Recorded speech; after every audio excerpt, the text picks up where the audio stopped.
சோத்து கத்தாழையே அரிஞ்சு எடுத்துக்கலாம். அரிஞ்சா சோத்து கத்தாழை தண்ணி இப்படி தான் வரும். சரி வாங்க போகலாம்.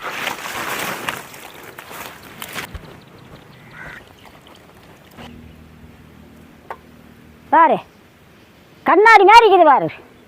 பெருவெள்ள சோடு 7 துண்டு நறுக்கலாம்.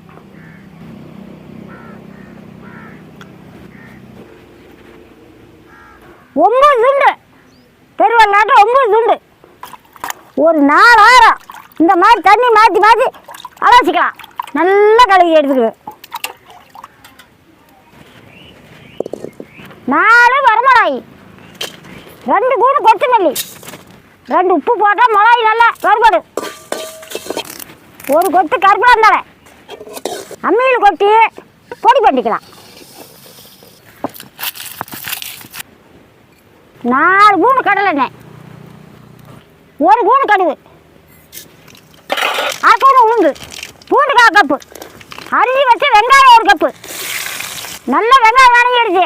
அரிஞ்சு வச்ச சோத்து கத்தாழை போட்டுக்கலாம். சோத்து கத்தாழை நல்ல எண்ணெயிலே வணங்க வேணும்.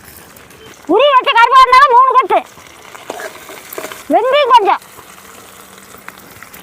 சீரகமா 1 கூணு, போதுமான உப்பு, கொஞ்சம் வேலை கட்டி பெருங்காயம்.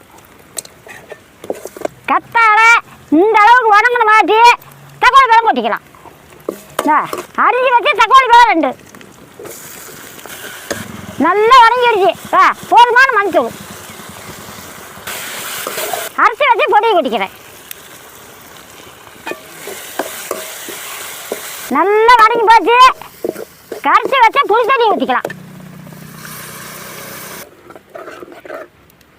புளி தண்ணி ஊற்றி நல்லா கொதிச்சு போச்சு.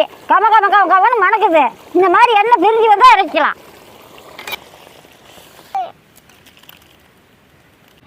சோத்து கத்தாழை குழம்பு ரெடி.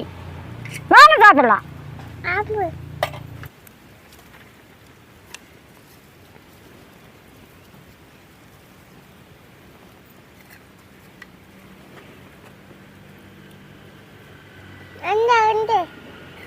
ருசி எப்படி இருக்குது? சூப்பரா இருக்குதா? தின்னு சாப்பிடு. அப்படி கம கம கம கமன்னு மணக்குது. அவ்வளோ சூப்பராக இருக்குது. சோத்து கத்தாழை குழம்பு வச்சு சாப்பிட்டா உடம்பு நல்லா குளிர்ச்சியாகும். கண்ணு பார்வை நல்லா வரும். இந்த காமாலைக்கு நல்லது.